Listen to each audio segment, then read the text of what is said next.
Hello, Marisol from Houston submitted a very timely question, performance reviews.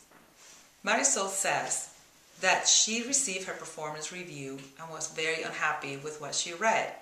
She comments that a lot of the statements on the performance review were rather subjective and general.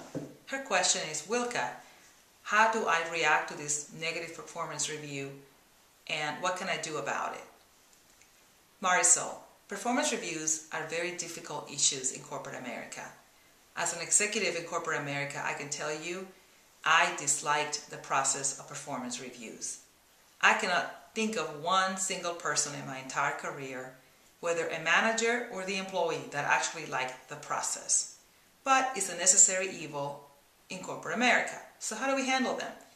If your performance review is not the one you expected, step number one, take a moment, take a breather, take a pause, go home, sleep on it, and the next day, when you're not so angry about it, you can think about it more objectively. Step number two, show the performance review to someone that you trust, that can give you an objective evaluation. I wouldn't suggest to show it to a colleague at work because of privacy reasons, but maybe somebody outside of work. I don't suggest to show it to your husband or your best friend or your mother or family member, because that person may not necessarily give you the most objective review. You want someone that can tell you whether or not these issues that arose in the performance review are really true or not. Step number three, sit back and make notations on the comments that you take objection to. Schedule a meeting with your supervisor at a time when he's not stressed out. You want to have his entire attention. Go in with a positive tone, a good demeanor, and a good face. Go in there with your notations and ask questions.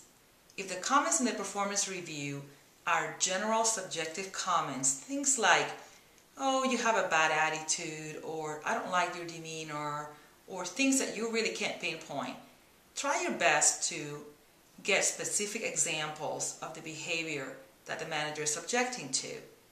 Once you get those specific examples, commit them to writing immediately and agree to a plan of action. Once you get his commitment on a plan of action and specific examples or conduct, then don't forget to come back 6 months later, not a year, not 8 months or 3 months, 6 months later, and revisit those issues with your manager and be prepared to discuss how you have addressed those issues. If you follow those easy steps, I guarantee you your next performance review will be a better experience for you.